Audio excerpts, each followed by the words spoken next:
morning. Thank you all for joining us this morning. And looking forward to this panel on interfaith or interreligious, might be the better term, dialogue with ecology.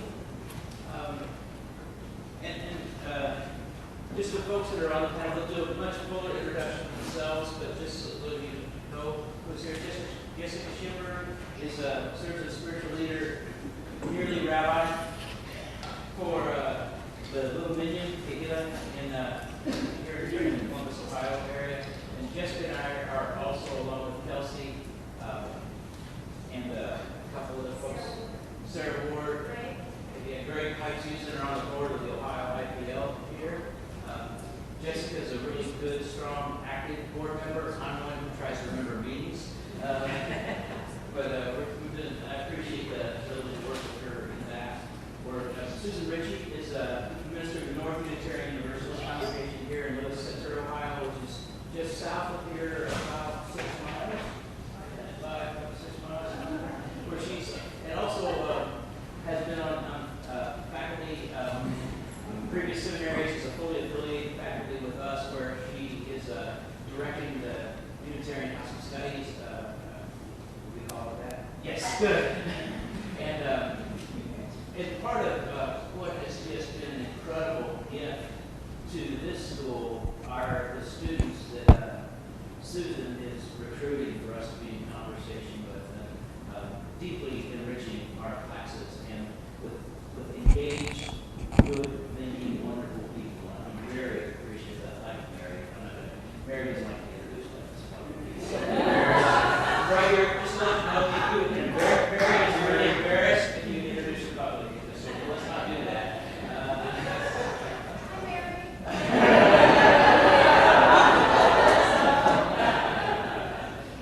And Julia Burke Foundation is a scholar in residence to the Center for Earth Ethics at Green Seminary in New York on Broadway, in there, and works with us as one of the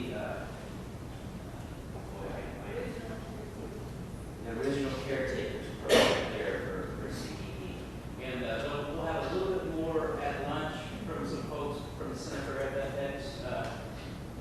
Andrew, Rick, you don't know this, but you'll have a little time at lunch to offer a little bit more about what you're doing at the Center for Earth Ethics.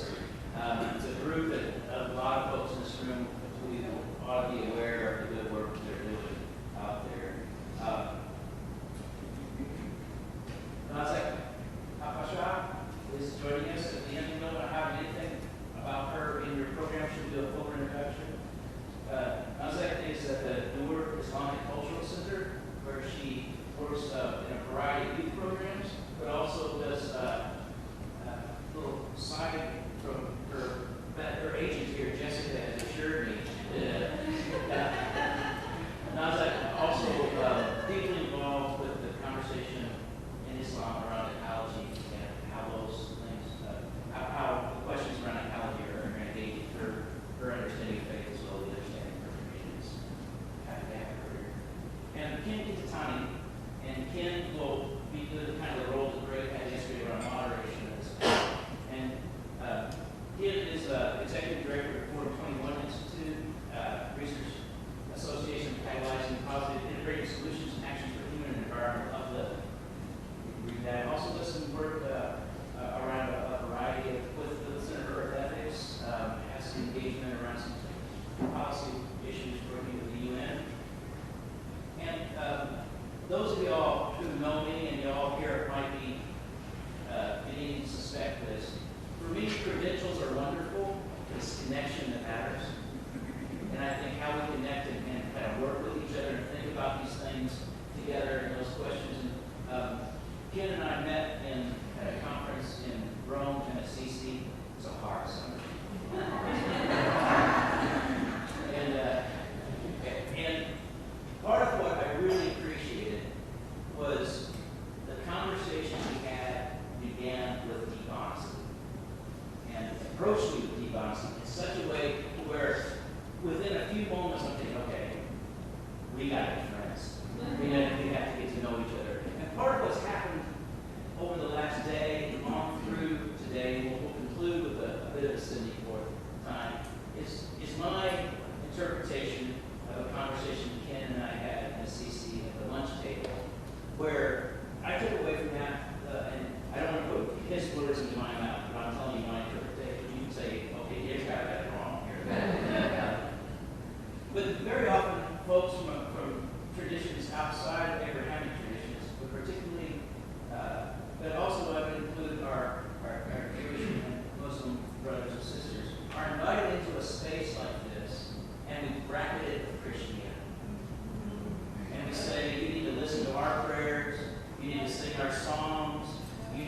respond the way that we do our worship together. But now, please also 2 or 3 words.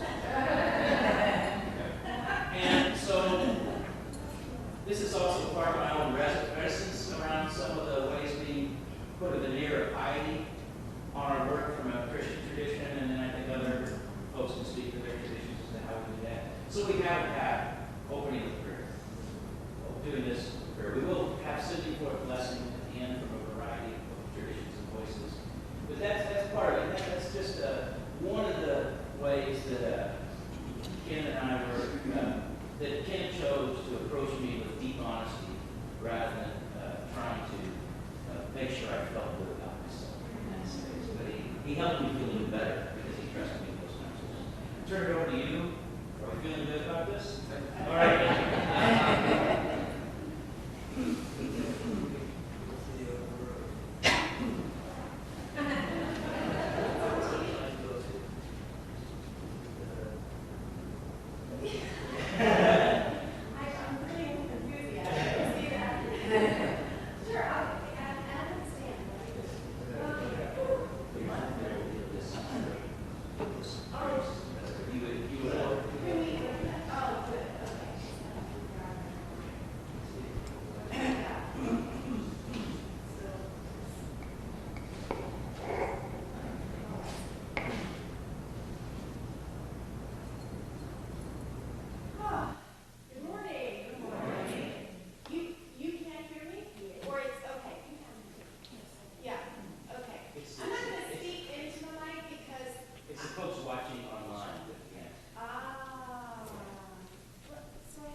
That introduction, and I guess I would have to say then that I so appreciate what Ken shared with you, because as I was driving up here this morning, one of the things that I thought about in light of the conversations that I listened to and participated in yesterday, and in light of the sharing from up here yesterday about where we are authentically, like how we're walking into the room.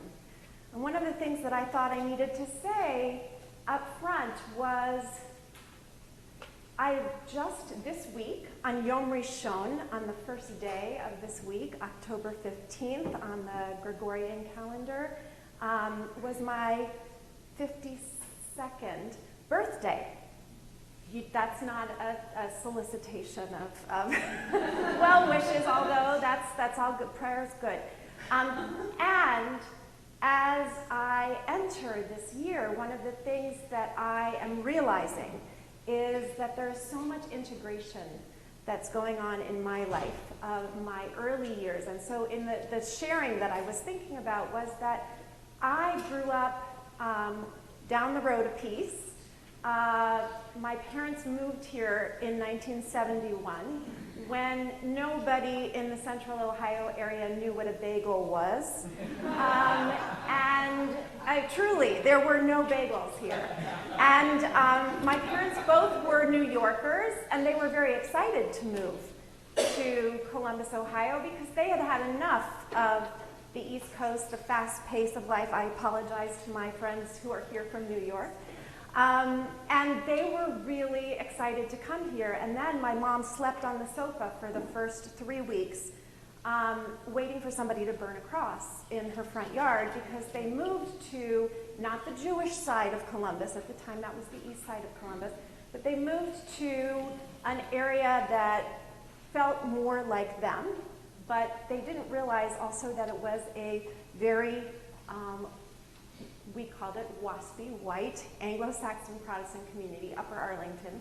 And I grew up as the Jew in the fishbowl. And I carried that for a really long time. I just ran into my 85-year-old first grade teacher last week, Miss Bloom. And I had a lovely conversation with her and with my mother, who was walking with me.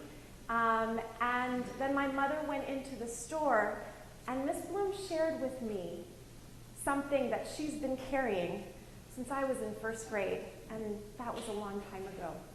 And she said, Jessica, I just need to know that you're okay. And I'm seeing that you're okay, and knowing that you're becoming a rabbi, that makes me feel even better, because I didn't want to go to my grave. She's a Catholic. She said, I didn't want to go to my grave thinking that somehow I had ruined you. And I said, I know exactly what you're talking about, and I have to tell you what a teachable moment that was in my life. What she was talking about is that when I was in first grade, she had, she told me, I didn't know what he was, but a Lutheran minister came and spoke to the class. It was a parent of one of the students in the class, and she invited parents to come and share their occupation and what they did. And this person was coming in right around Christmas time to talk about Christmas with the class, and she asked her priest. I didn't know this part, but she told me last week, I asked my priest, what should I do? And my priest said, you should send her to the principal's office. So my sweet Miss Bloom sent me to the principal's office without any explanation. And so I, 6 years old, went to the principal's office crying because I thought I'd done something wrong. And the principal's office called my mother, and my mother came, and my mother explained to Miss Bloom that really anything that was appropriate for any child in public school would be appropriate for me as well. And that's when my mom started volunteering in school to help share, a little bit more about what it was to be Jewish.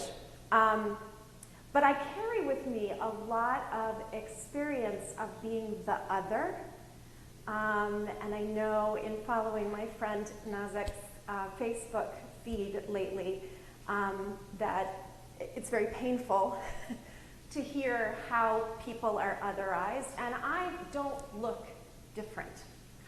Nobody can tell by looking at me, although I was sitting with Sarah Ward yesterday, and when Shoshana got up to speak, I said, I think I know her.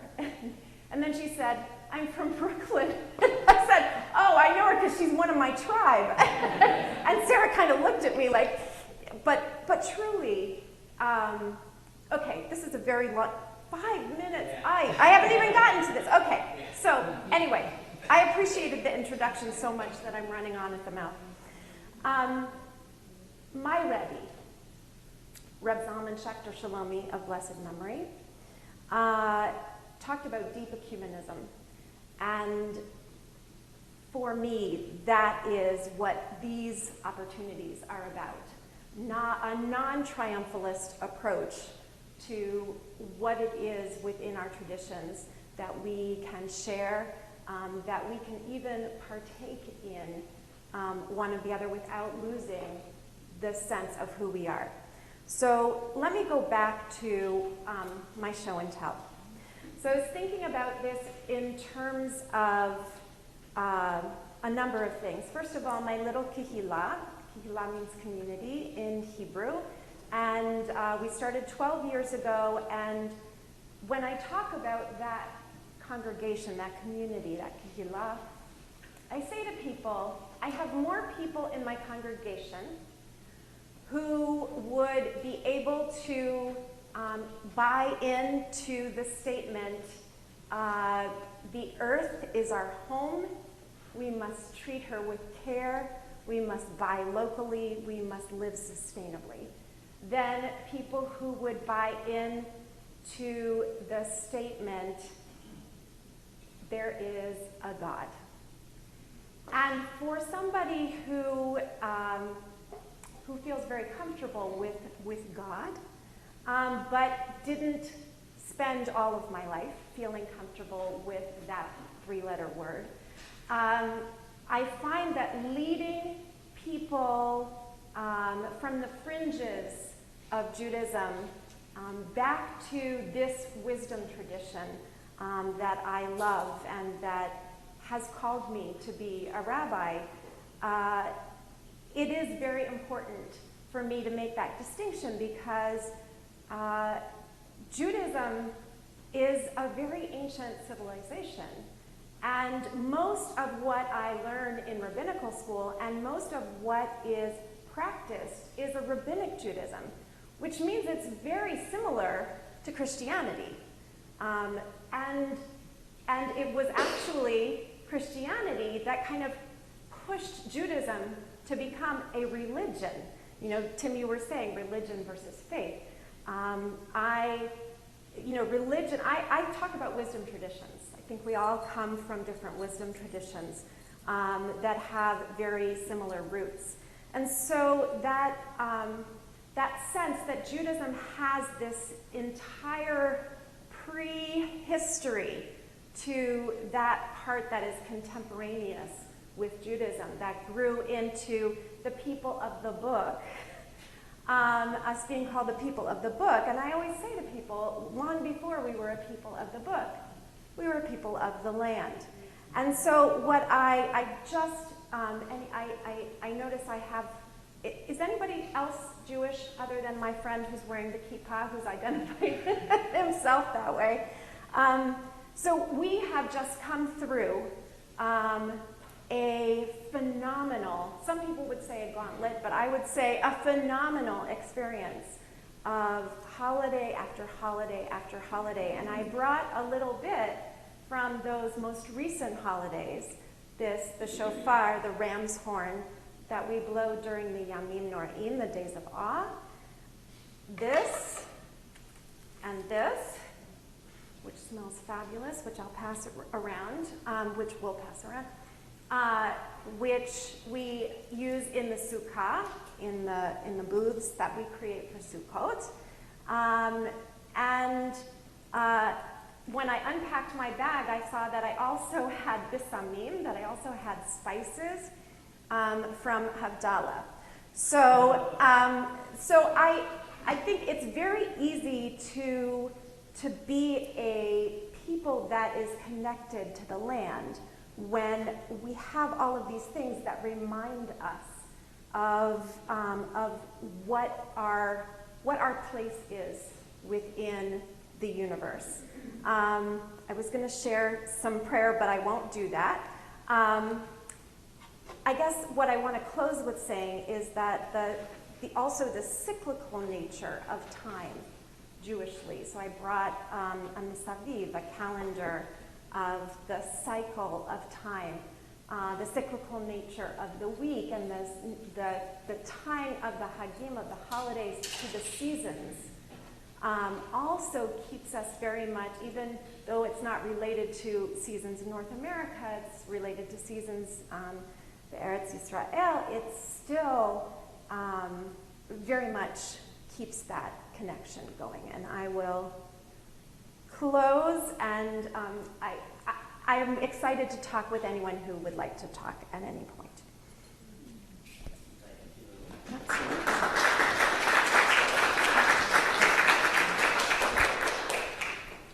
Thank you so much, Jessica. That was quite wonderful.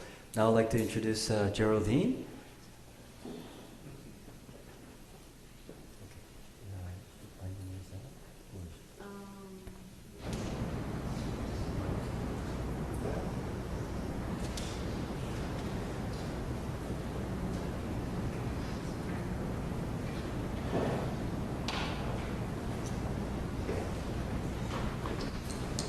Hello. So I'm going to try and do 2 mics because I don't want to be standing there all the time. So good morning. Good morning. My name is Geraldine Patrick Encina. Patrick comes from Ireland and Scotland, and I'm 4th generation Chilean born. And however, I was not born in Chile. I was born in 1973, which for Chilean people was a time of big turmoil because of the dictatorship. A dictatorship that had been planned since 1971 at least, and that my dad got to learn about as he was being planned, so he decided to flee from Chile and go all the way up to the south of Spain. And from there, he built a boat that took us to Canary Islands, which are very, very little dots over there next to the coast of Morocco. So I lived there in a very, in a place where many people come from India, from South Korea, and you wouldn't believe that such a little place, because of tourism, would call for so many different traditions to come together. And my English I learned it in the British school that pulled all these people from all these traditions to this place of where they could speak the English language. So there was a lot of intercultural mix in terms of sharing food and traditions, and Diwali time would come, and many celebrations would come from different traditions, which was for us coming from Chile and having some of my mom's memories of the beauty of the south of Chile and Mapuche peoples and their philosophy was very, very, very good, but always from this outside angle, from this very external angle. So it was not until I was 17 that I was able to go back to Chile and learn from my Mapuche ancestry, and from there travel up to Mexico, which is still on the map over here and on this picture, and become the couple of Mindahi, who was originally called to be here today. But today he's in Mexico, yesterday he was in Brazil, and after tomorrow he'll be in Peru. So he could really not make it here today. So we've been together in Mexico for the last almost 20 years, although the past 2 years we've been based in Center for Earth Ethics. In Mexico, for all those years, I got completely involved in the philosophy of Otomi peoples. Otomi peoples we don't know anything about because the Aztecs took care of bringing them out of their history books altogether. Or if saying about them, they would say they were savages and people of no real good. But Otomi peoples have been around for the past 30,000 years, and they are cousins with the Maya people, which means that all their philosophy, their understanding of time and space, their understanding of celestial bodies and cycles, 52 years being a really important cycle in Mesoamerican calendar, where everything, like you come back, you complete a full cycle and you're ready to, like, now because cycles are also like spiraling up, you come to a next level of awareness of who you are and what you're here for on earth, in earth and with earth, we prefer to say. So that was very, very important in my future career that brought us to Center for Earth Ethics. Originally, we've been like the founders of the Intercultural University in Mexico. Intercultural universities are an initiative from the Ministry of Education of Mexico that started about 13, 14 years ago. And Mindahi was the founder of the first university that, like all of the others, are rooted and grounded in the heart of original people's places, not out there in the cities, but in the mountains, in the sierras, in very remote places. You will find Universidad Intercultural, and he was also the founder of the Sustainable Development Division altogether, and of the career as well, where ethnoecology was one of the subjects, and ethnoecology is my expertise. So I was able to participate in that.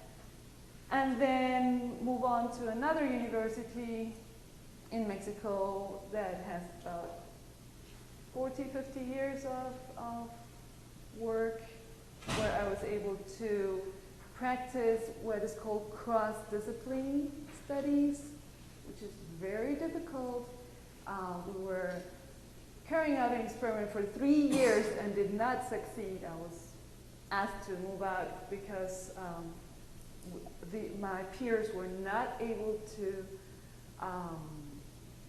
feel comfortable with a program, an educational program that will pull together from all the disciplines that were offered in the university, that was intended to restore a valley that is full of complex problems like social, economic, industrial, pollution in a wetland area, migration of ducks. All of this mix of things had to be addressed according to this model in a cross-discipline methodology, but that was not successful.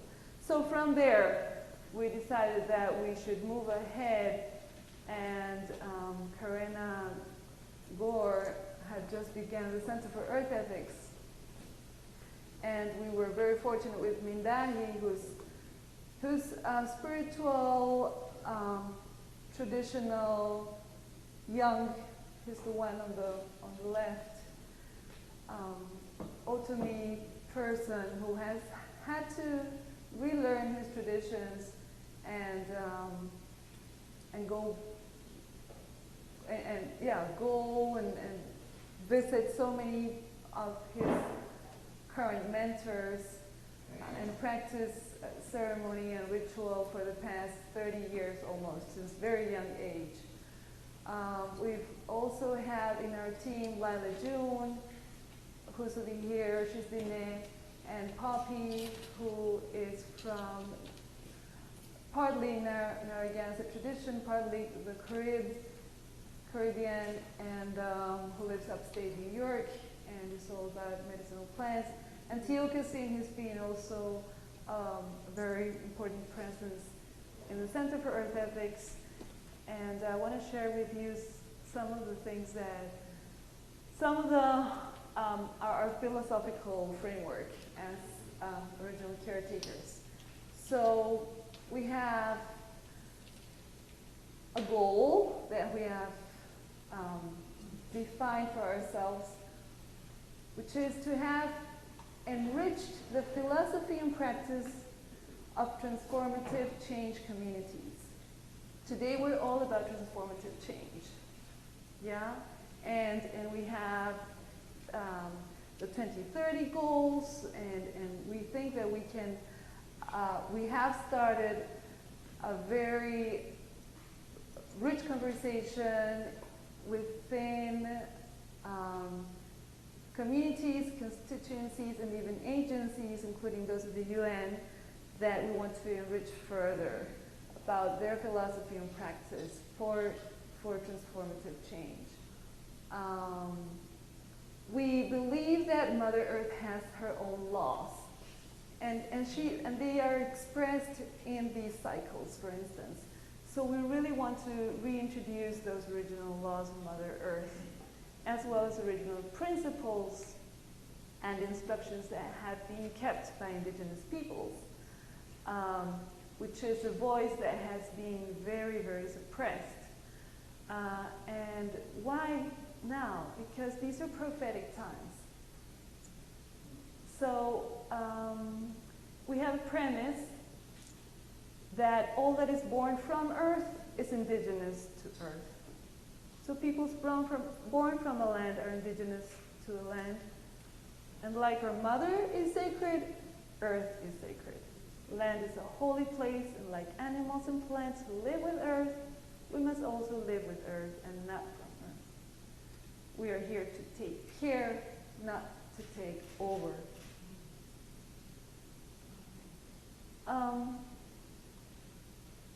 So laws, as I said, of Mother Earth are manifested in these cycles, for instance, and then there's principles that for the past 30, 20 years we've been visiting with so many communities across the continent, but also in other continents, and they're always the same for all traditions, for all native traditions. Love Mother Earth, align to cosmic directions, live according to cycles, maintain harmonious relationships, celebrate, be thankful for abundance, create networks, exchange diverse seeds and fruits, do offerings that nourish Earth as she nurtured us, make payments, which is different than do offerings, and so forth. I need to close here. And while we were going through these principles with an elder, an Otomi elder from Mexico, he said there should be an additional one. And this is confirmed by other sage people from Colombia, Sierra Nevada, Colombia, the Mamos, who have just in the past 4 years come out to the world in a very wise, beautifully humbling way. And also elders from Guatemala that we've been talking to about timekeeping, about Mother Earth's laws and cycles. They always remind us, live a healthy sexual life, and be mindful of the effects of sexual energy. So there's a story that I won't be able to share today, but it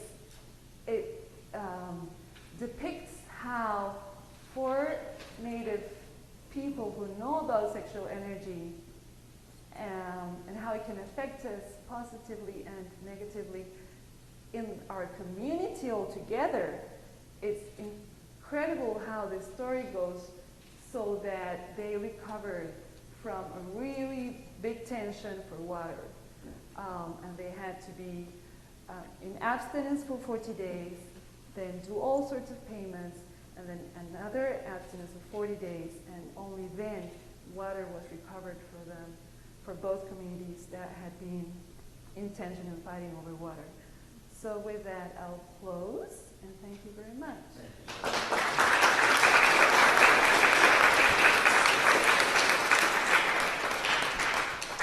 Thank you. What I've done with these folks is completely unfair. And I understand that, but Jody, I promise you will have a full table of lunch. Okay, thank you so much, Jessica. So I think I'm going to use the podium.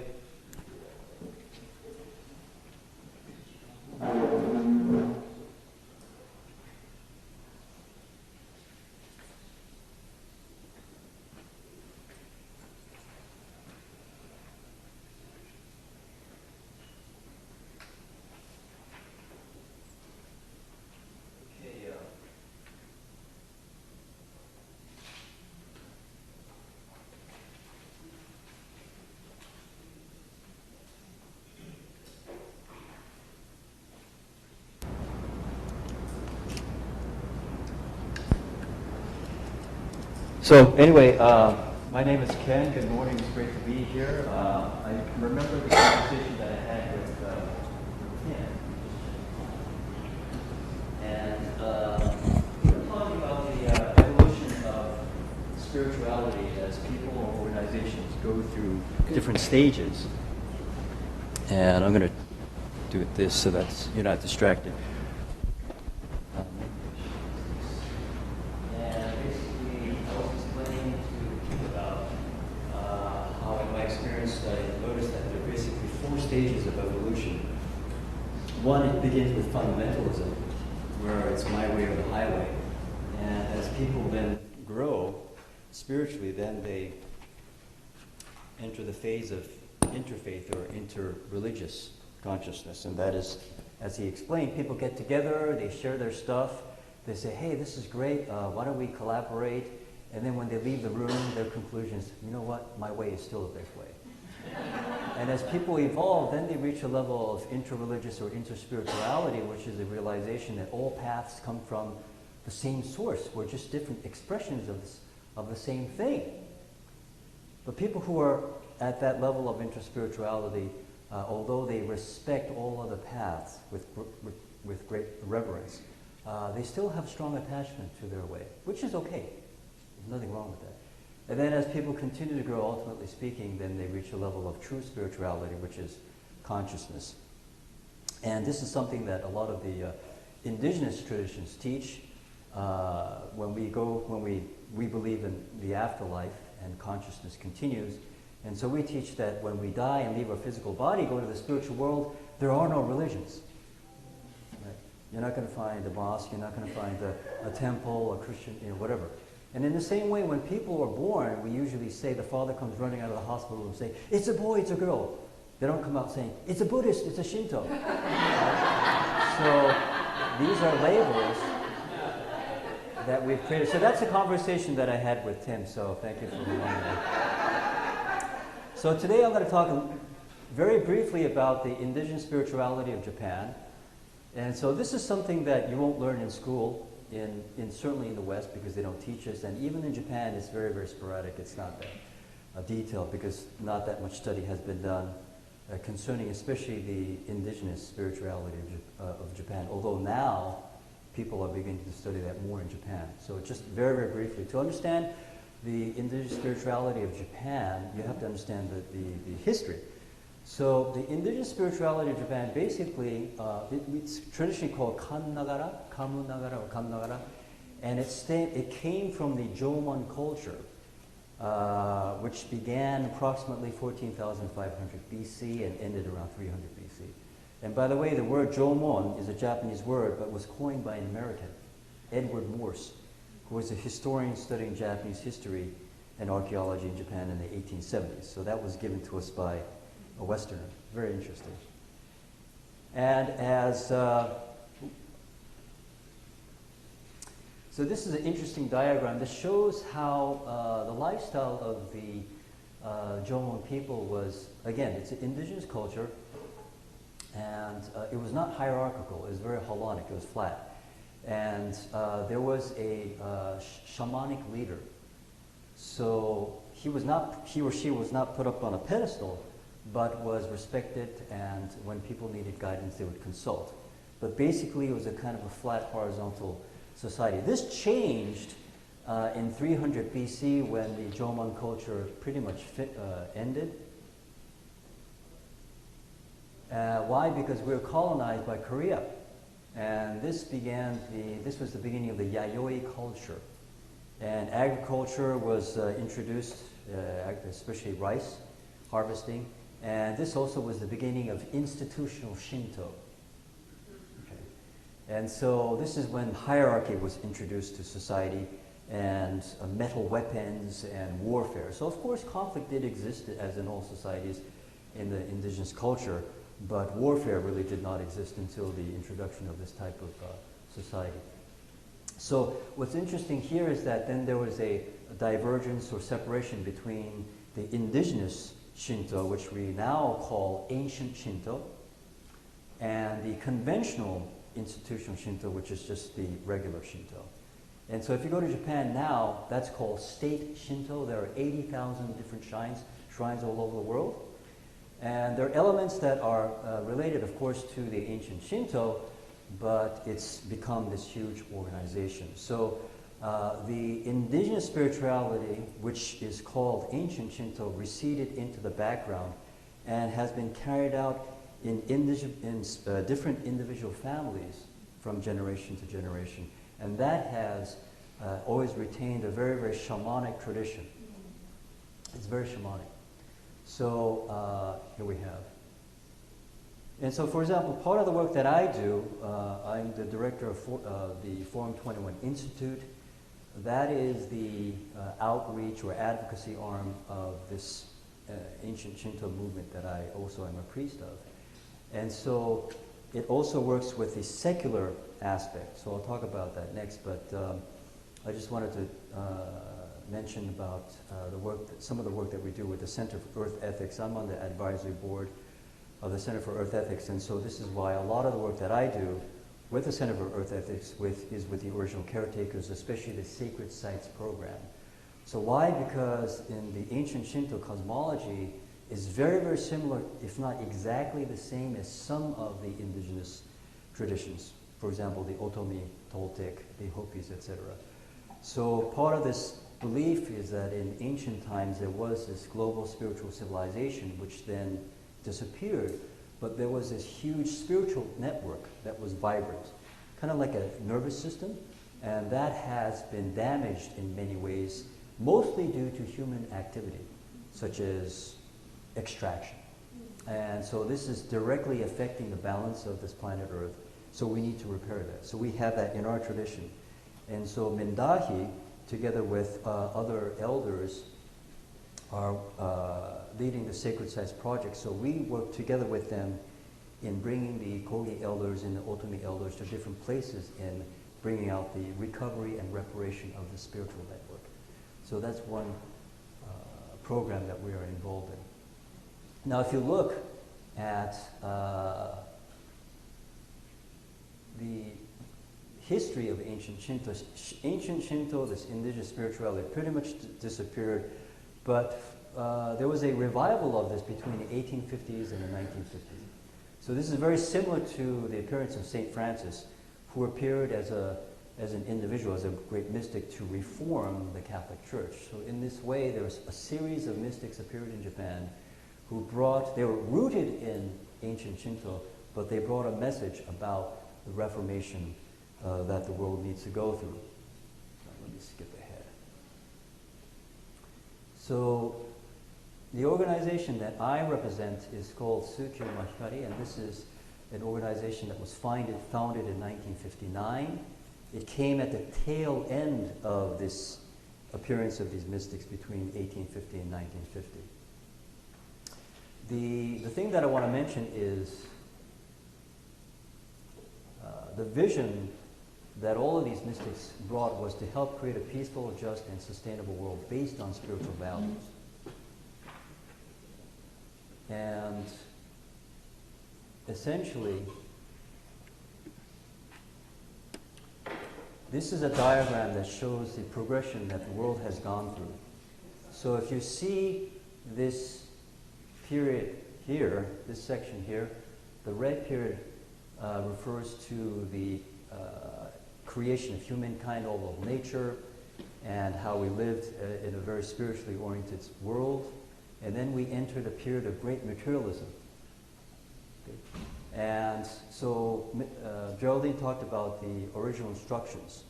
So the original instructions, that how we teach in our traditions, that we were given instructions by the Creator to cultivate materials, but to do so in a balanced way through friendly competition. In other words, do no harm to others and to nature. As long as you cultivate materials, that's fine, but do so without conflict. And the goal ultimately was to cultivate materials so that ultimately speaking, we can create a spiritually oriented civilization using science and technology. In other words, science that is in harmony with nature, and that will be governed by spiritual wisdom. But as you know, we didn't follow the original instructions, and we became excessive, and hence the world that we created today. And then we re-entered, there was a great shift in 1962, an energetic shift, where we have re-entered the spiritual era. This is according to our prophecy. And so now is a time of great transition where we are making a great U-turn. And so this U-turn will take about 100 years, once again, according to our tradition, between 1950 to 2050. So we're in the middle of it. We're going towards the end of it. And this will be a time of great reconstruction. And ultimately the goal is to create heaven on earth using materials and science and technology. The key point is that there's nothing wrong with materials. There will be, the issue is how to use materials.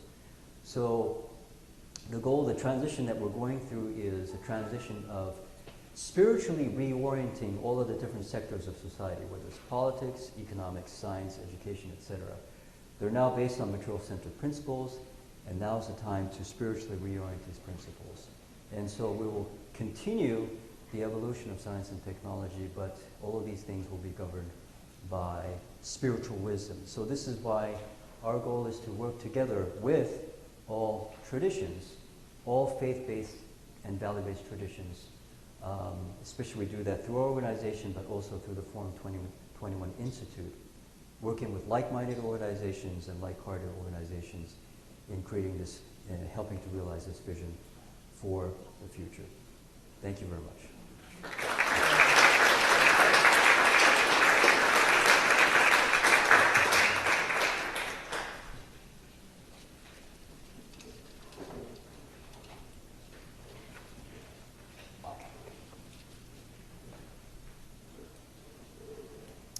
So next, Susan Ritchie will be giving her presentation.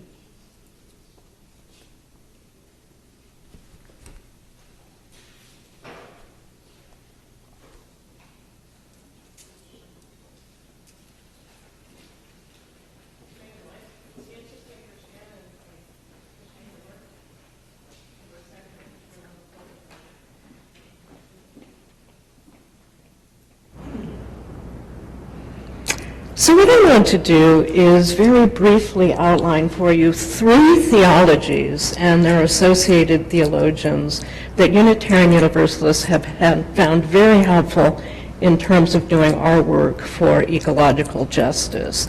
The number 3 is somewhat arbitrary. We could add more to the list, but I do think these are 3 primary ones. And 3 is a good number in religion and interior design and everything else, right? So the 3 principles I'd like to discuss are interdependence, and then also radical immanence of the divine, and then finally religious existentialism. So let me begin with the first, interdependence. One of the core principles of the Unitarian Universalist Association includes the promise of each member congregation to affirm and promote, and I'm quoting directly, respect for the interdependent web of existence of which we are all a part. A fair number of Unitarian Universalist adults and children can actually recite this by heart, which is impressive because we're not a reciting by heart sort of people. And people really do commonly understand that this contains inside of it an environmental imperative. Indeed, the children's version of this principle reads, "We believe that we need to care for the planet Earth, our home which we share with all living things." But of course, by itself, that's just a statement. What's the theology behind it? Most immediately behind that is the theology of Bernard Loomer, who's a little bit obscure on the national and global scale, but someone very dear to us as Unitarian Universalists. He taught for years at the Graduate Theological Union in Berkeley. And at the core of Loomer's theology was the idea that interdependence is the basic condition of all life. And that includes human life, animal life, plant life, and also things that we might have in the past considered inanimate. And so he was fond of quoting the poet that if you pluck a flower, you trouble a star. And this theology of interdependence really contrasts with other notions of interdependence insofar as he places that interrelationship at the absolute prime core. So for example, a number of religious humanists or deists might be comfortable with saying that there's an intrinsic order in nature and that interdependence arises out of that order. Wilmer says no, that actually the interdependence is the primary condition. He also contrasts his work with theological ethics folks who might say that love creates interdependence. Again, he says no, that actually at the heart of existence is an interdependence. And what love is the recognition of that interdependence that was present with us all the way along. And so when we love, we just stop repressing and forgetting about those connections that had always been what constitutes us. So he felt that Jesus was actually both the perfect realization, also the best teacher of this principle of the interdependent web. In fact, he even believed that when Jesus spoke of the kingdom of heaven, he was speaking of radical interdependence. And he commonly used a midrash to explain how this works. And so he told this midrash in connection to the story of Jesus feeding the 5,000. So in this version, he imagines that when all those folks who showed up to hear Jesus talk had such little food, that actually a number of the people who came probably had a lot of food secreted upon them that they were keeping for their own personal and private use. So he imagines then that after a whole day of hearing Jesus talk about the kingdom of heaven, when Jesus then puts out the baskets and tries to feed the crowd with an inadequate amount of bread and fish, that indeed as Jesus circulates those baskets, some people are eating from the baskets, but some people are actually giving up their private hoard and putting it back into the basket. And so that the magic of that miracle was the realization of that radical interdependence that was always there and yet repressed. So this has obvious consequences for thinking environmentally, because he spoke very clearly about how if we act as if we are acting for personal advantage, if we try to take control of another aspect of the interdependent web, we will end up with a radical diminishment of our connections to each other, and a diminishment of our connection to the holy. Indeed, I think he would go so far to say as that would represent a diminishment of the holy itself. So that's interdependence. Another principle that's very important to us in thinking about environmental action is radical immanence as a core characteristic of the divine. And here I think a good marker is the Unitarian Universalist theologian and process theologian Charles Hartshorne. And he's most representative of this approach. It was, of course, Charles Hartshorne who coined the whole term of process theology. And what he was doing, though, really was developing a new and contemporary form of metaphysics. But he did so by trying to evacuate from metaphysics the old Platonic notions about ideals. So, for example, when he spoke about God's omnipotence, he said in the old metaphysical Platonic world, God was impotent in the sense that that meant God was unchanging, because ideals were static and unchanging. He says, no, in our contemporary world, actually, what makes God all-powerful is precisely that God is changing. And so for him, God's perfection was best seen as this evolution of creativity that happens in God, and it also happens in all of creation. And this was so important to our understanding of environmental justice because it insists that each and every element of nature, whether it's an atom in a rock or the cells in our brain, that each and every element is of intrinsic and absolute value. It's part of the unfolding of the divine being. Although I have to say, my favorite way of explaining Charles Hartshorne isn't with his ideas, but with his life.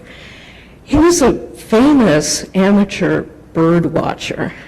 And he always said that the book that he wrote that he was most proud of was not any of his many theological tomes, but a book that he wrote towards the end of his life on birdsong. And specifically, inside of that book on birdsong is a fascinating excerpt that's entitled, "Do Birds Enjoy Singing?" And in this piece, he argues, using biology, so I'm not equipped to assess it, but he argues that actually birds, when they sing, aren't just doing it because of some mating imperative or a territorial imperative, but he argues that there's a musicality to what the birds do that show that beyond a doubt, they don't have to sing. They do it because they enjoy it. Again, I don't have the science to assess that claim, and I suspect it might be a little faulty. But I love it as a theological notion. And so you have this beautiful image, not just of creation singing to itself, but of this continually unfolding of the creative process. So what he says specifically about that bird is the idea that the bird is life interested in itself, and that God is the ultimate example of life interested in life. So the final theologian approach I wanted to mention was just, it's a deep part of Unitarian Universalism to be comfortable with religious existentialism. And Anthony Penn is a key figure for us here. He's at Rice University, and he's a preeminent voice in Black humanism. And what Anthony Penn has done in his work is argue that we must never take suffering and try to explain it inside of a coherent theological narrative. So for him specifically, he said that it was important for him in studying the history of slavery to realize that you could not say either that God allowed for slavery or that the suffering of persons who were enslaved is somehow redemptive and still be committed to the absolute liberation of all people.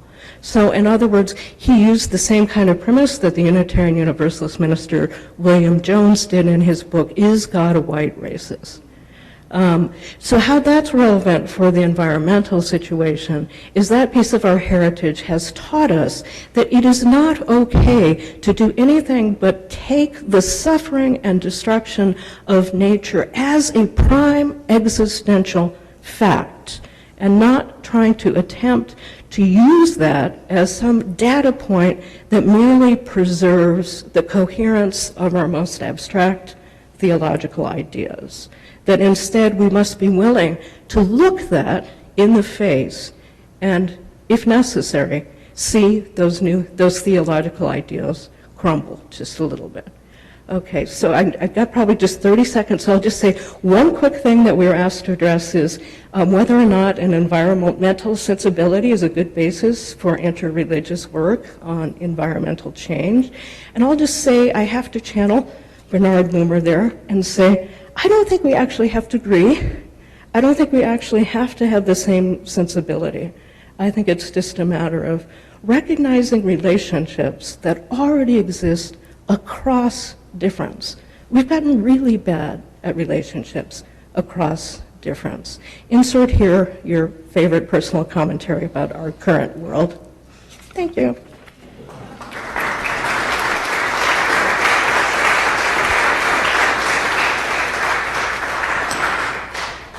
Thank you very much, Jessica.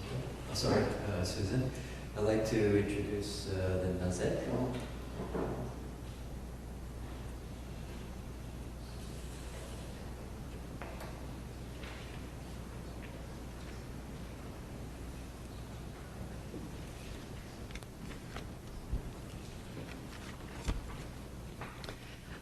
Good morning, everyone. I'm super excited to be here, and I want to thank Tim for inviting me here.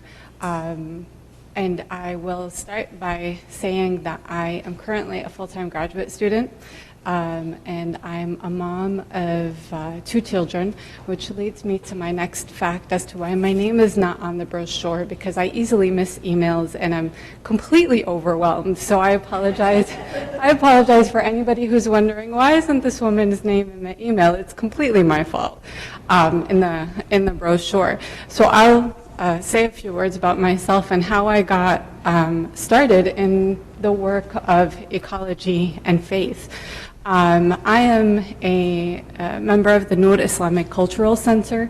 For approximately close to the last 10 years, I've done all types of youth programming, and I've sat on all types of fund committees and things like that. But my work was always really rooted in youth programming, and I direct weekend programs there, and I directed the summer program. I founded the summer program with a group of other people, and I direct the summer program there. And about 6 or 7 years ago, I went to my planning team and I said, I want this year's theme to be about the intersection of faith and environmentalism.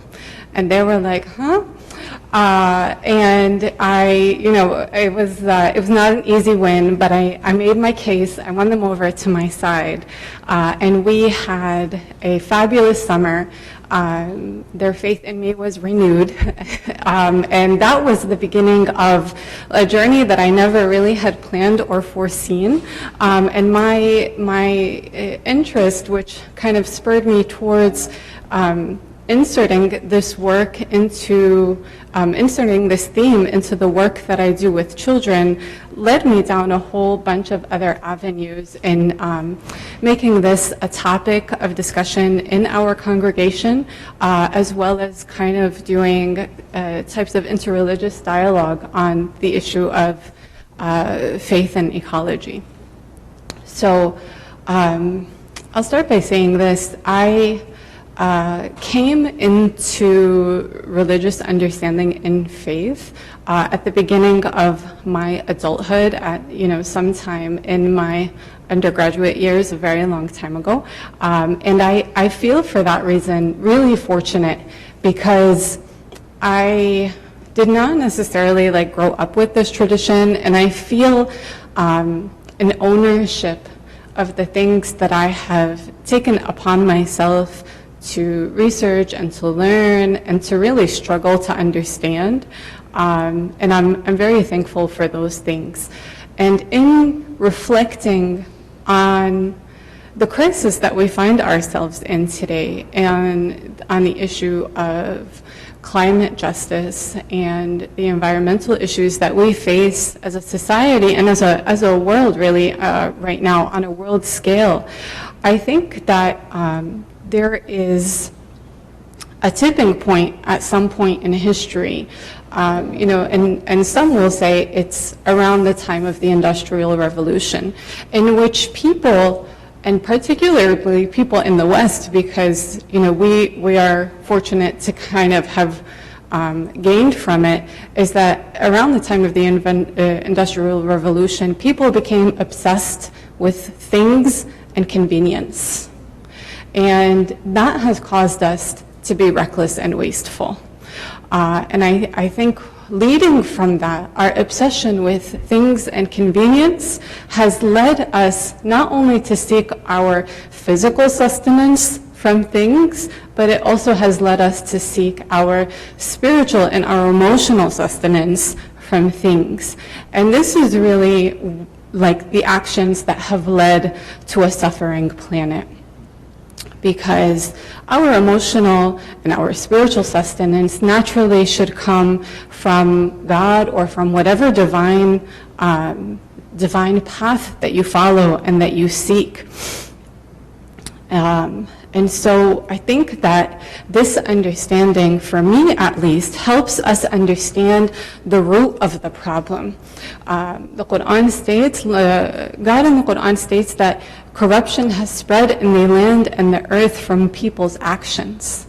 And this, for me, is something that I always try to remember, is that where we find ourselves today is not a matter of accident, and it's not a matter of, overpopulation in the earth, or, whatever it is. But corruption in the land and sea is something that God speaks about, and it is something directly a consequence of people's actions on a large scale. One of the things that I find in my faith tradition is that ecology and environmentalism is a relatively new area of concern in the sciences.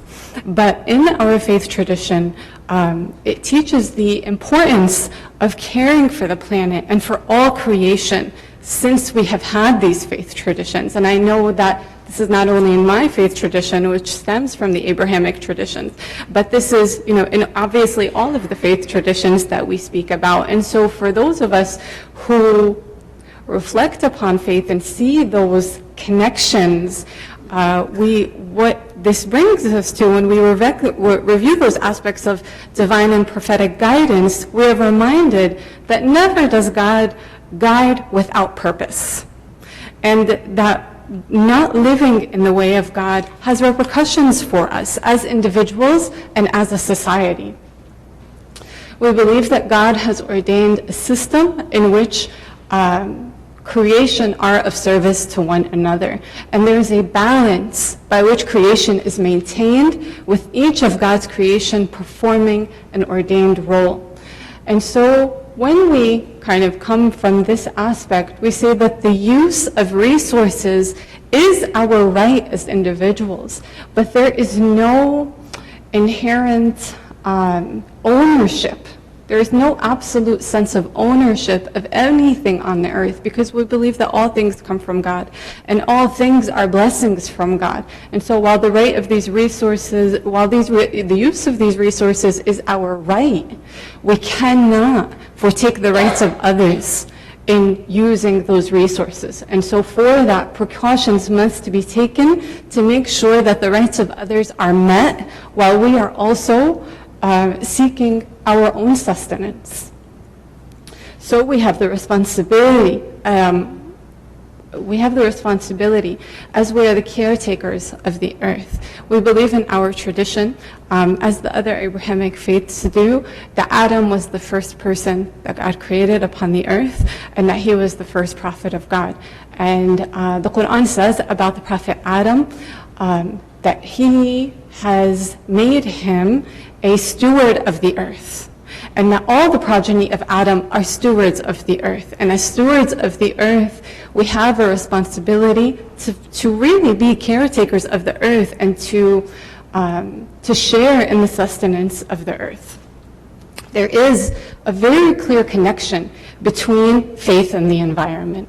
And I think that when people sometimes people make the error in any faith tradition in making things about rituals, or making faith about rituals, or making religion about hot topics that are debated, and we find that we must bring people over to our side, rather than faith being about a connection to God and about loving God. But when we return to the love of God as the main aspect of our faith, we see these things very clearly in faith, that there is a clear connection between faith and the environment. And there are many verses of the Quran that detail this, tremendously. God says that in the creation of the heavens and the earth, there are signs for people of understanding. And so for us to be people of understanding, we have to be mindful and respectful of the earth's blessings.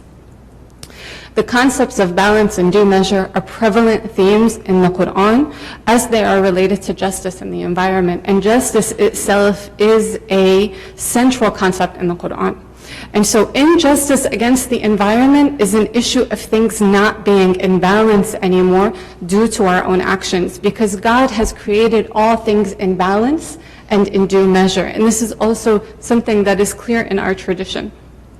So what does faith require of us in that aspect? Faith requires of us respecting that balance that God has created, maintaining that balance, and not tipping the scale. Because tipping the scale is what causes the imbalance and what causes corruption of the land and the sea.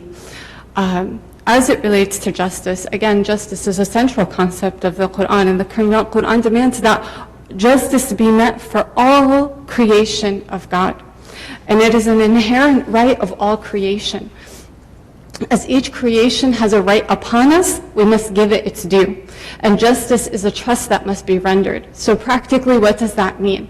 It means looking beyond our own wants and inspecting the ways in which our desires and our lifestyles affect the earth and its creatures.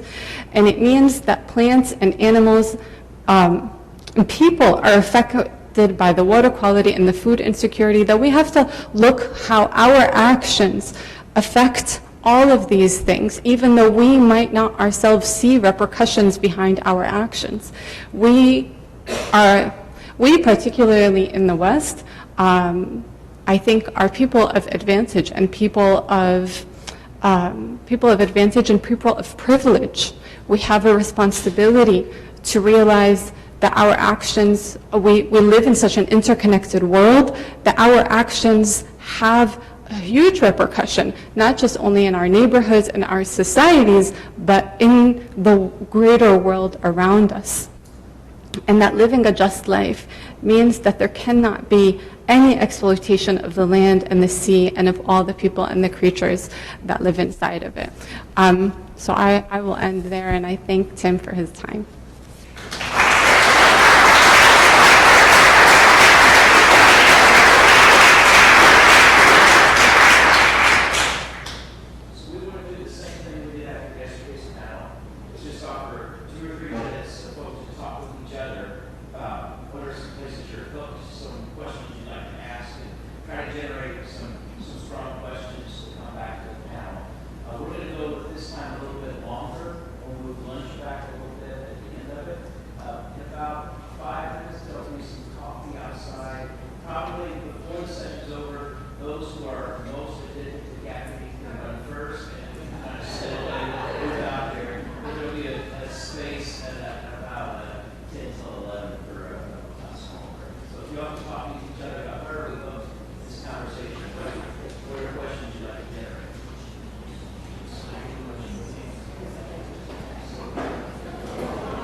back to the front of the room.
More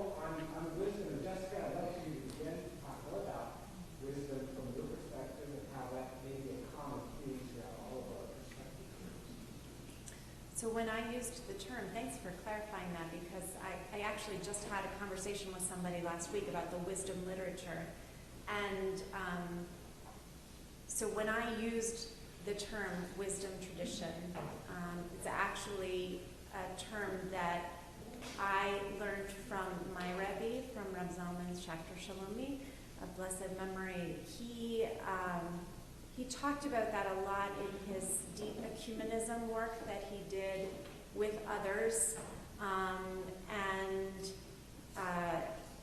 When I think about wisdom tradition, certainly that's what I heard from others. I think, and I think that the earth carries wisdom, that the rock carries wisdom, that as I drove up 315 this morning, which is the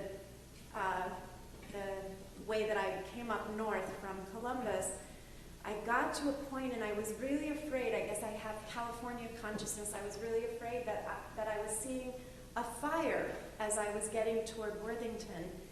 And then I got there, and you know what it was? It was the mist rising off of a man-made little lake that we have at Antrim Park. And the mist was coming off, and so like the wisdom of that calling to me as I'm driving, yes, in my car by myself. But yes, I think, for me, the wisdom tradition that's most prominent in Judaism is from the rabbis forward.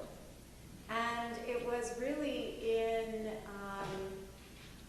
and most of us as Jews go with that wisdom, from Torah to Talmud and forward. But so these books that I brought are all books that have been written more recently than Torah or Talmud, about the environment, ecology, and this is just a few of my bookshelf.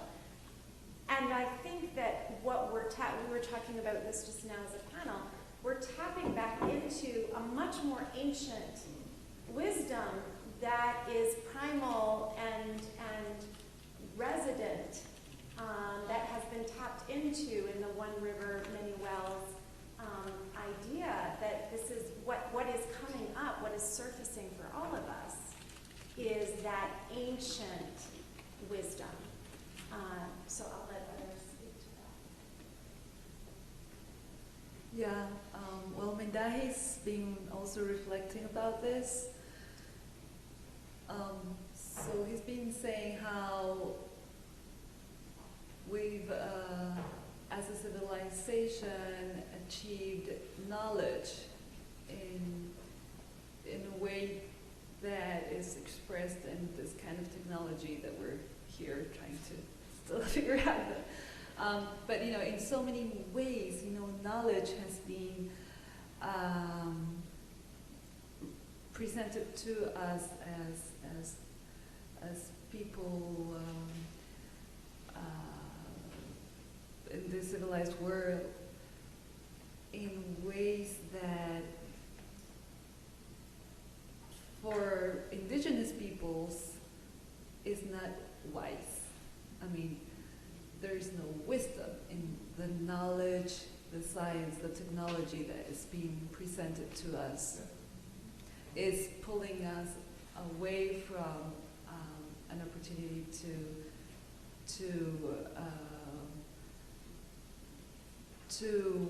connect and reconnect, which is so necessary today. Connect with nature and with her wisdom that she's being, with her voice. Mindai says, Mother Earth is speaking to us in so many ways, but we're not listening. We don't know how to listen. So that wisdom that used to be, and that indigenous peoples and wise men and women from indigenous peoples practice is so much needed among science and technology today. So, I just wanted to say one more thing that bubbled up for me, and that is language can be a barrier. I mean, we all know that language can be a barrier, but as I was listening, you know, as you talk about Mother Earth, which I also talk about Mother Earth, but I also hear Nazak talking about God, that it's that, you know, I frequently say with my people that we have a God allergy. You know, we were given this name of Yisrael, of the people who wrestle with God, and we do. God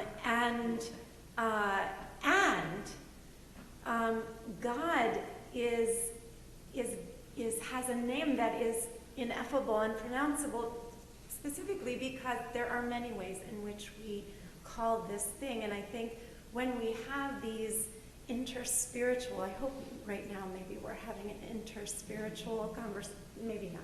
Maybe we're not there yet, but when we have these kinds of conversations, I think noticing what words trigger us, what we think someone means when they say Mother Earth, that maybe they're being a little less in our sense of what is God. You know, it's really, I think it's the noticing, it's the awareness. That's the kind of wisdom that I'm talking about, the wisdom that really resides within all living and non-living things, that is God, that is whatever it is that is sacred to us. I try to look at it in two ways. If you look at, like in our tradition, we consider that the origin of all religions is one. It's like the summit of a mountain. And so if you were to look at the underlying principles of all traditional religions, let's just talk about religions, the underlying principles are basically the same. And these are more about spiritual values and ethical values as opposed to religion. And so one work that I think needs to be done is to distill the religion from the unhealthy aspects of culture. And so then you end up with these pure values which you find in all religions, such as the Golden Rule. And so why is this necessary? Because in the future, if we are to really create this peaceful, sustainable, just world, it will include many people who don't have spirituality or religion. It will include many humanists, but who are ethically highly minded people. So what ultimately needs to be done, I think, is to be able to come up with some type of global ethical consciousness. So that is the role, I think, of forward-thinking religious leaders. And then you have more the wisdom that comes from the spiritual, the indigenous spiritual traditions, as they both mentioned, communicating directly with spirit, with nature, etc. And if you look at the founders of these different religions, the Abrahamic religions, we consider them to be the greatest of shamans, because they communicated with God, with angels, with deities. Call them deities or angels or spirits, it's the same thing. They're constantly communicating, receiving this guidance. So I think there's that, and communicating with nature. Different St. Francis, communicating with the birds and the bees and the animals. So that's another aspect that I think that has to be taught and recovered, and that's something that we could learn from the indigenous traditions. So this is fun because I think we're getting to a place of absolute real difference. And I'd also like to speak to the importance of diversity in terms of connection with wisdom. So let me just say that I believe in wisdoms, and I also believe our appreciation of wisdoms is absolutely culturally constructed. So, for example, I actually would not say one river, many wells. I would not say multiple paths, one mountain. I believe multiple paths lead you to different mountains. And part of my conviction about that is wanting to hold up and not erase cultural specificity. It matters absolutely, and I think it matters as an anti-colonial commitment, anti-colonialism commitment. So it would be a part of my faith tradition to say that we require that kind of diversity to have anything like revelation. That actually revelation is something that can only happen inside a community that has multiplicities of views that are not superficially different, but actually different.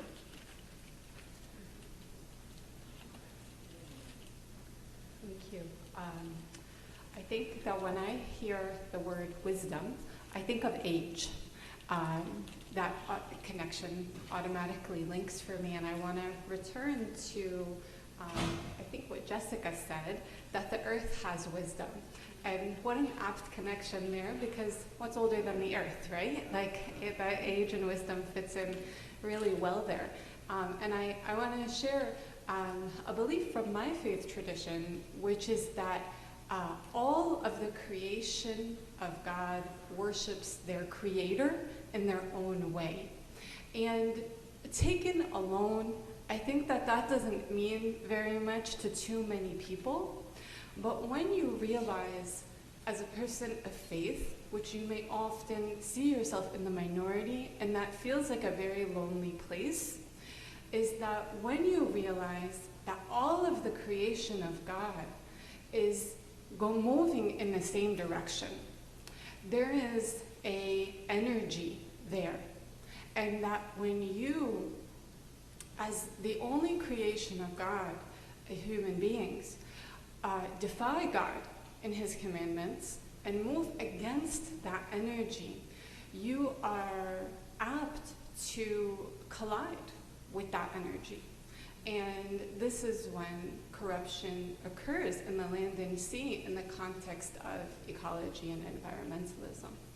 And so I teach my students that they should harness the spiritual energy through your connection to the earth. And as young as you are, and as little wisdom as you might see yourself having because of a lack of age, that energy, that spiritual energy that comes from all of creation moving in the same direction, I think gives you a degree of wisdom. Just to make a comment to clarify something, so I may have created a misunderstanding. So when I mentioned this type of, in our vision, in our tradition, to create this type of a peaceful civilization, I wasn't talking about creating a uniform, kind of a flat, monochrome civilization. We're talking about, we use the analogy of a multicolored brocade. So many cultures, many ethnic groups will weave into each other while retaining their culture, the beautiful aspects of their culture, and then integrating with others. But again, retaining what's good. So when I talked about distilling the culture, I'm talking about the unhealthy aspects of culture. For example, in Japan, and I'll speak half as a Japanese, but the essential, one of the principles in our tradition, the indigenous spirituality of Japan, is gender equal. It's very gender balanced. So men and women are equal but different. But that concept is not easily understood in Japan because it's a very patriarchal, traditional, top-down, autocratic society that became that way when Japan was militarized in the 13th century. And so I talked about how it was colonized before that. It went through different periods of colonization. The last one was after the war, when we went through the psychological colonization from the United States. And so most Japanese people, men and women, subscribe to, even though they don't realize it, this gender imbalanced, misogynistic, kind of patriarchal kind of mentality. So that's the part that, for example, in Japan, we would need to kind of overcome and transform. Maybe time for Brian. So that might lead into the question that I'd like to ask. I think we're all kind of unified being here, believing that we have an environmental problem. But for me, it's really hard to think about the environmental problem without also thinking about the problem we have in finding ways to relate to each other and solve problems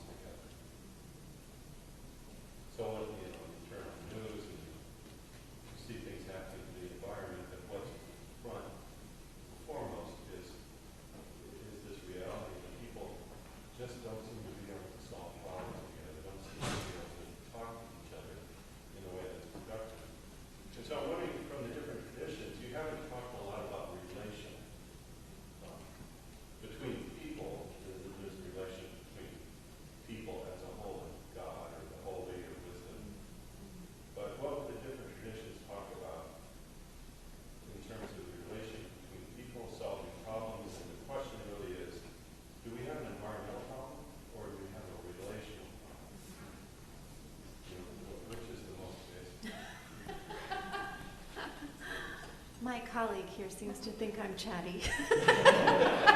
I always get, okay. That's a great question.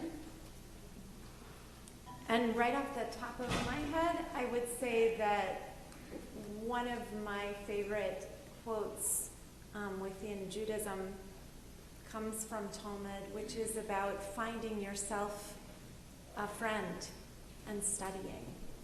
You know, finding a friend and studying the problem. So I would say, you know, just in response to your question, yes, I think it is a relational problem, and I think it has to do with there was something that Nazek said that I wrote down that I just loved about you know, things of convenience, and that we look now to, we seek sustenance from things, and not just our physical sustenance, she said, but also our spiritual sustenance. And so behind finding a friend to study the problem is my concern that societally, and that what we need to change is vast, because what we're saying is that we need to change a system in which the person who has the most wants to hold on to the most, and the people who do, you know, I look out at this group of people and I think, you know, those of us who come to follow a sacred calling in this world, whether that sacred calling is teaching, or is making tea, or is you know, is leading a congregation, we generally don't get paid very well to do that. And what I've come to, and I'm a recovering litigator, emerging rabbi, so I've lived on both sides of that, you know, having a lot and living comfortably, and having a very little and living happily. And so I can so experience the joy of that transformation, and yet I don't know how to societally change that dynamic. And I have friends who are very, you know, Rabbi Michael Lerner and the Tikkun, you know, they have a really radical notion of how to accomplish that. And I don't know that I guess I just struggle with what's behind all of this, and then that's why I think we need to go and find a friend, and a friend across, not a friend, you know, of course the passage in Talmud is about finding yourself a male study companion, and studying the text, and the wisdom is still there, which is find yourself a companion across difference, and study the problem of the climate crisis, the global angst together, and let that, you know, please God, ripple out from there. Maybe 3 more minutes of responses, and then we'll wrap up. Okay, so interrelatedness. If we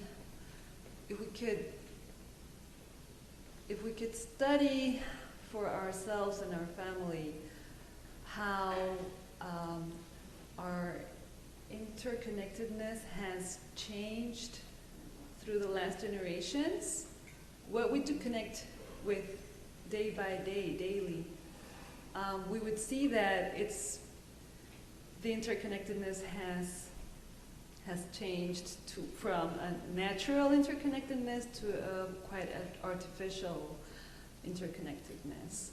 You know, when we're talking about medicine 100 years ago, it would be going out there to get the plants and relate to plants, whereas today it's to the pharmaceutical companies or their products, and so forth with everything. So we could analyze that for ourselves, and then as we want to go back full circle, then we would have to simply plan, schedule ourselves or be mindful and watch and check in 3 months from now, next season, next growing season, if we are reconnecting with whatever nature is providing, with whatever farmers and local farmers are providing, and so forth. So detach ourselves.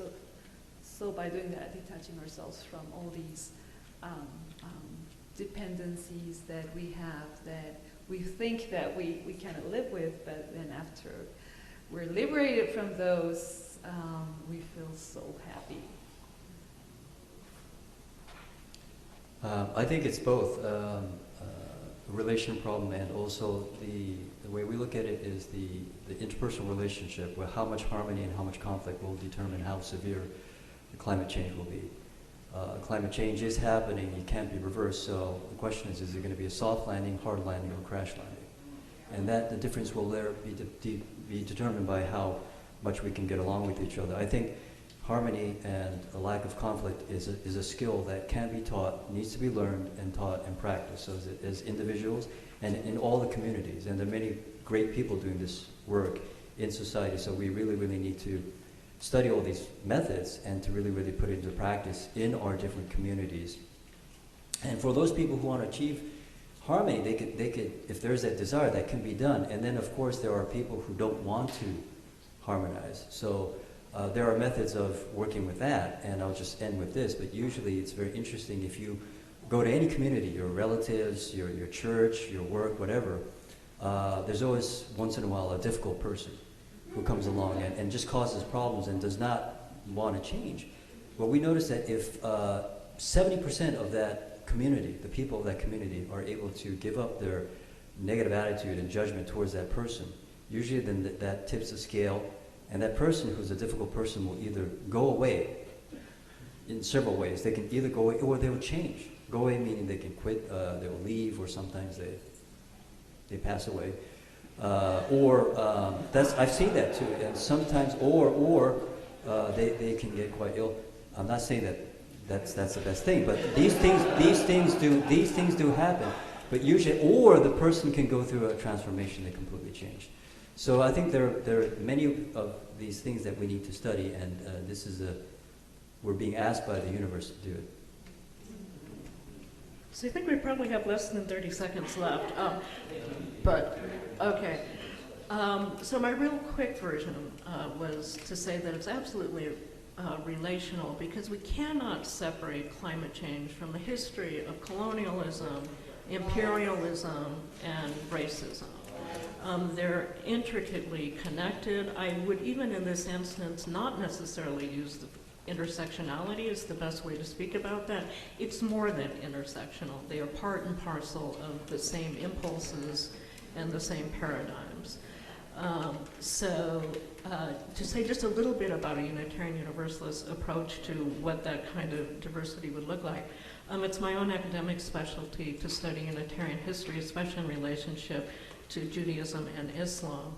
And in the 16th century, the Unitarian King of Transylvania issued a proclamation of religious tolerance that said that for the first time on the level of the state in Europe, there was an edict that allowed folks to practice their own religion rather than to adopt the religion of the monarch. And there are a couple influences on that. I was excited to show that it was actually a large influence from the tolerance ideas that came from Ottoman Islam, which was in deep dialogue with the folks of that area at the time. But the point I wanted to make is what I really realized was that people were already living in deeply multicultural, multiracial, interreligious ways. So it's not like there was this kind of pristine idea about tolerance that then people started to obediently behave inside of. It was more that the life that they had already adopted inside of their own communities and their families informed the principles that came to be seen as ideals. So I think there is no solution. We do not live in meaningful multicultural ways. If there's one thing that I think would make the largest difference, that would be it. Thank you for your question. I think that's really caused each of us to dig deep inside and try to reflect, and I'm really happy to be on this end so I could give it some thought before it got back to me. I feel the least eloquent of all of my colleagues on the panel. So I think that we have an ecology problem that stems from a relational problem that is rooted in lack of empathy. And I feel like, in trying to reflect on some sort of comparison, I think that there is a group of people trying to put out a fire, and there is another group of people pouring gasoline on this fire, right?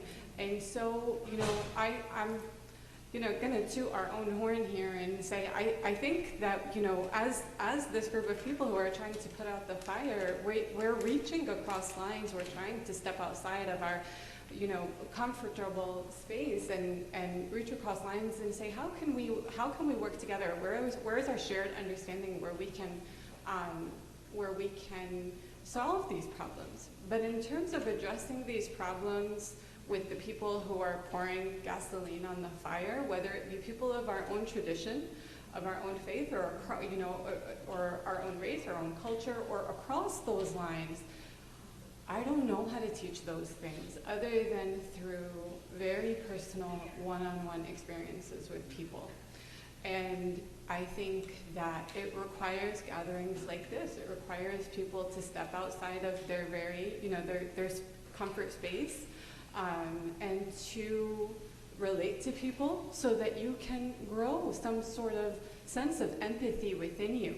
And when I talk to people of my own faith understanding about ecology and the environment, one of the things that I stress after, talking about all the statistics and the facts and the damage and the, all of the ways in which our own hands reap corruption on the earth, is that I state at the end that it is a struggle. It is a daily struggle for us to go back to our comfortable houses and our comfortable lives and remember the damage of small actions that we have.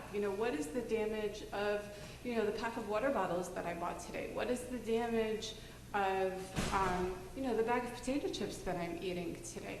I say small things to people. I remember in teaching kids, for example, I say something like, you're holding a bag of chips. You throw that bag of chips in the trash, and you think that the only trash that comes from that bag of chips is your bag. But 10 times the amount of trash was produced in making your bag of chips by the time it got to you. And so there's a lack of education and there's a lack of understanding, but it also requires that person to go home and remember these things, right? And so it's a daily struggle, and we have to find ways for even ourselves. I think even me as a person who, will try to be a person of understanding in this topic, I have to remind myself of these things, return to them on a regular basis, and kind of re-engage in the struggle.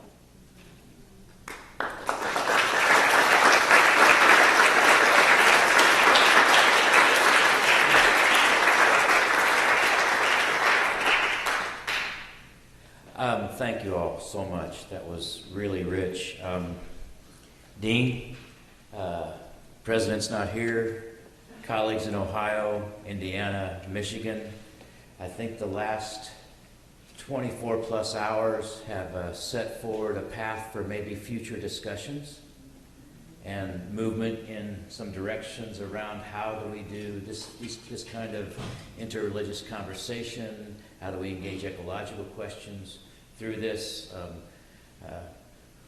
Colleagues at Ohio State, we need to write a grant together, and we will figure out ways to continue to carry this conversation forward, particularly in ways that invite the widest diversity of voices that we can bring into a space. And I appreciate so much that you all came willingly and so creatively into this space.